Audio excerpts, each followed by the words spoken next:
I therefore call on Dr. Russell Norman. Thank you, Mr. Speaker. Mr. Speaker, the issue before us today could not be graver. The issue is that the Prime Minister is using the security services to smear his political opponents. It could not be a graver issue. We've had to deal with the issue of previous ministers who have interfered in police investigations of National Party donors.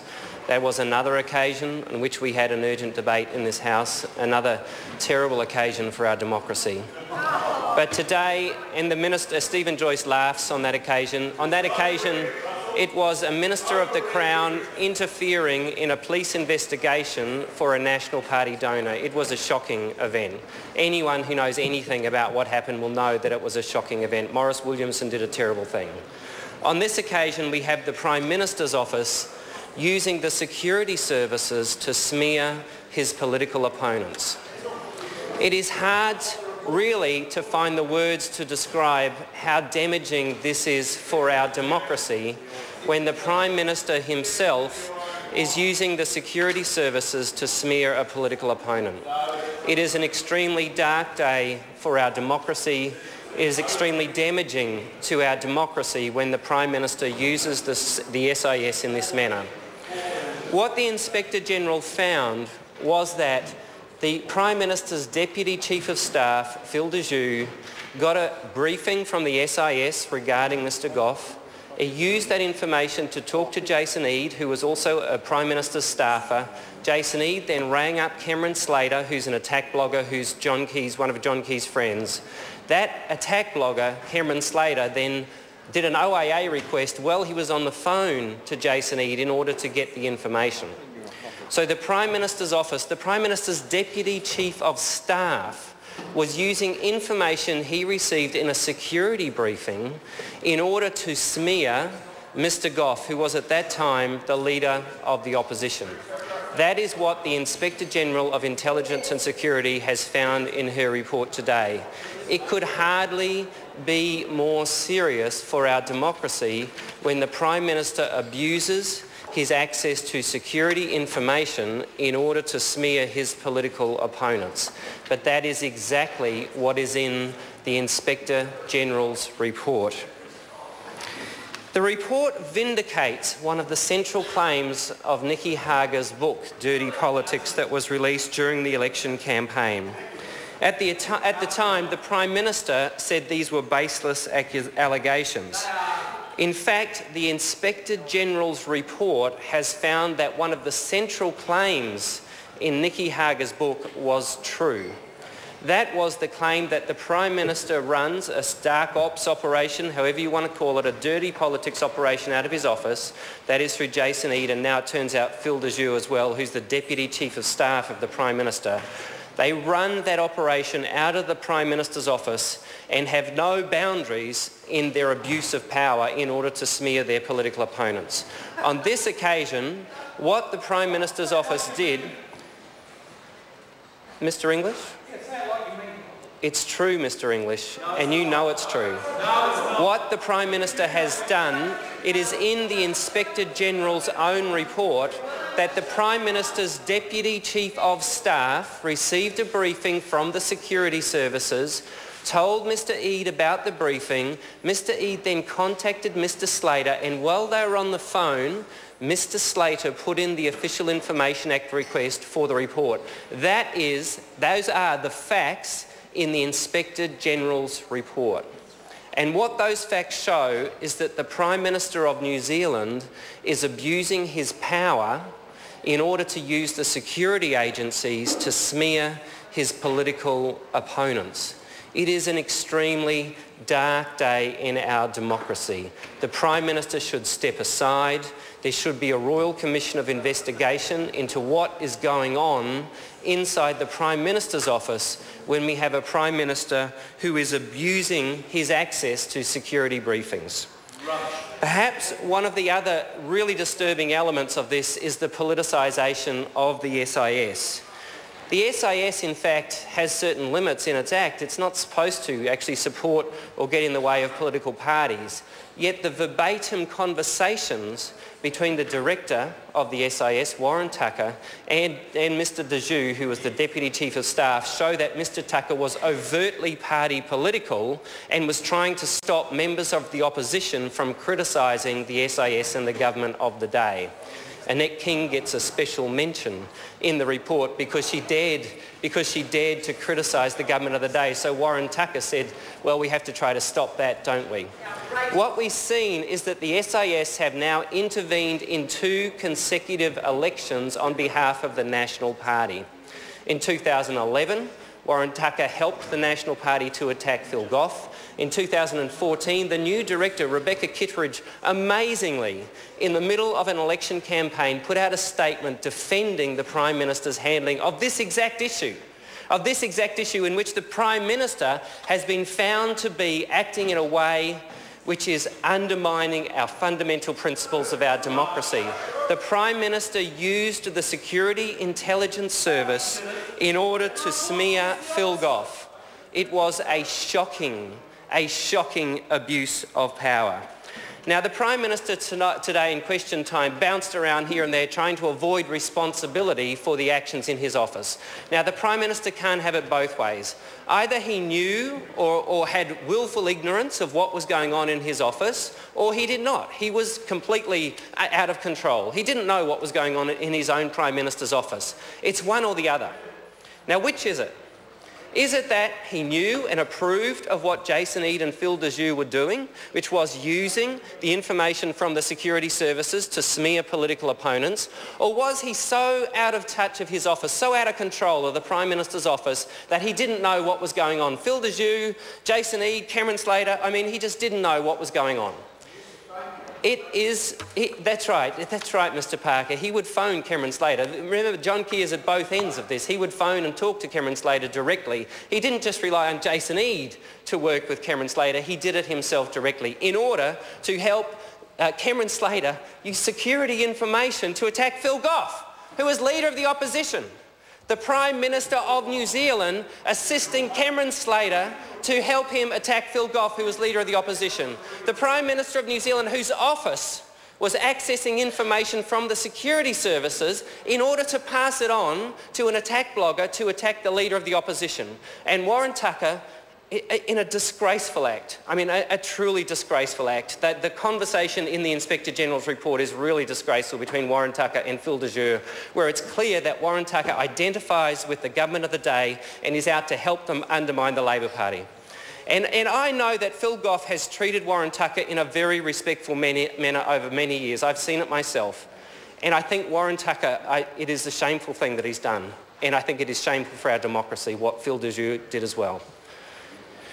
Now, the Prime Minister says he didn't know anything about this, is his essential line. It simply defies belief that in the Prime Minister's office, the Deputy Chief of Staff was running his own black ops operation. Because that's what the Prime Minister's asking us to believe. He's asking us to believe that the Deputy Chief of Staff, of his own volition, independently and completely to the ignorance of the Prime Minister, was working with Jason Eade to contact Cameron Slater to leak information from the security services to an attack blogger to attack the Labor Party. That is what the Prime Minister's asking us to believe. He had no knowledge of any of this. When Jason Eade broke into the Labor Party database, where there were credit card records, all range of private records kept without permission, Jason Eade broke in there. Oh, the Prime Minister knew nothing of this. The Prime Minister knew nothing of the fact that his Deputy Chief of Staff was passing on information that Phil Dejoux had received as a briefing from the Security Intelligence Services, that the Prime Minister did not know that his Deputy Chief of Staff was doing this. That is what the National Party is asking New Zealanders to believe. And what we saw from the Prime Minister's disgraceful, absolutely disgraceful performance in question time today, where he tried to tell us that black is white, war is peace, ignorance is strength. He tried to tell us the Inspector General's report said no such thing. It did not implicate his staff in it. When the Inspector General's report is absolutely black and white, that the Prime Minister's office were completely involved in this, had full knowledge of what was going on. The Prime Minister's disgraceful performance where he tried to say that the Inspector General had said black is white, where the Prime Minister tried to say that he couldn't possibly have known what was going on. The Prime Minister knew. That's the truth. The despicable truth is that the Prime Minister knew. That is the reality of this situation. And all of us in New Zealand now have to face this thing. We think ourselves as having clean, honest politics. Well, we don't. I'm sorry, but it's not true. The Prime Minister knew that his Deputy Chief of Staff was colluding with Cameron Slater to pass on the security information briefing in order to attack Phil Goff. That is the sad truth. It is a corruption of our political process. That is the truth. And it is a sad day, but it's time that we faced up to it. John Key is not the smiling nice guy that people like to think. John Key is not the smiling nice guy that he presents to the public. The truth is he is operating an attack politics regime using his access to Security Information Service to attack the Labor Party. And that is the actual truth because it is in the Inspector General's report. I would challenge anybody who is watching or listening to this to go and read the report of the Inspector General of Intelligence and Security because that is exactly what it says. It is a dark day, and it's time for John Key, for the good of the country, to step aside. He's not fit for the job.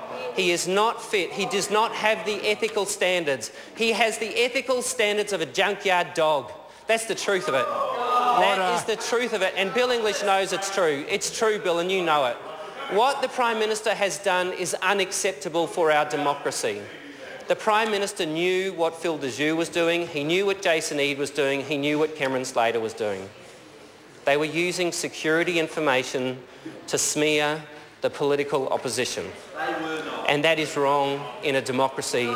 It's wrong of a New Zealand Prime Minister. John Key should step aside. There should be a Royal Commission of Inquiry into what's been going on the 9th floor of the Beehive and the Prime Minister's office. Mr. Speaker, as this has gone on, one of the things that I think is really damaging for our reputation as a clean politics country has been the Prime Minister's denials. Now, nobody's perfect. I mean, the Prime Minister's comments, that he says everyone makes mistakes. Okay, everyone makes mistakes. But when you have an Inspector General's report that comes out and documents the role of the Deputy Chief of Staff of the Prime Minister and ministerial staffers in organising this kind of attack politics, it's time for the Prime Minister to admit that mistakes were made, that he's made mistakes, and that it was wrong to use security information to attack and smear the political opposition. Now, when that doesn't happen, and what we saw in Parliament today was a disgraceful episode where the Prime Minister refused to acknowledge any wrongdoing whatsoever, then it really corrodes our reputation for honest politics. It corrodes our reputation to running a clean democracy. It corrodes the reputation of the National Party. It's not like the National Party have always been like this. They have not. Let us remember, it was the National Party that introduced the Official Information Act. Fair enough. Muldoon did that. I mean, it's worth remembering how far we've come for the National Party since we had Robert Muldoon. I mean, Robert Muldoon had a lot of problems, don't get me wrong, but Muldoon introduced the Official Information Act. John Key is systematically undermining the Official Information Act by essentially blocking all requests for information, right, except for when it comes from Cameron Slater, and then they get it in a matter of days or minutes. So how far has the National Party come? It was not always like this. There was a time when the National Party stood for something. There was a time when the National Party could stand up with integrity and say, we've done some good things for New Zealand, you might not agree with us all the time, and maybe there's some things you disagree, and obviously we'd have the debate. But this is of a different order to that. This is an entirely different order. This is a Prime Minister abusing his office, abusing his access to the Security Information Service in order to smear his political opponents. This is a different kind of a thing. This is almost beyond politics. This is about the kind of country we want to have. And the National Party needs to look itself in the mirror and say to itself, is this really the kind of party we want to become? Is this really the kind of government? Mr. Speaker, is this really the kind of National Party that you signed up to? Order. Is this really the kind of National Party that should be a responsible government that people can say, yes, we might disagree with them about this or that, but they are basically have integrity? When the Prime Minister has denied all wrongdoing, he has stepped over a line. He's stepped over a line. He should step down, and he should step aside, let a Royal Commission of Inquiry look into what he's been doing. And Mr. Speaker, I think that when all is said and done, it will really be up to the National Party caucus, those who are here in this House today, and others to look at themselves and say, is this how we want to finish our third term in Parliament? With this kind of cloud hanging over us. It is unacceptable. It needs to change. The Prime Minister needs to step aside. Honourable Bill English.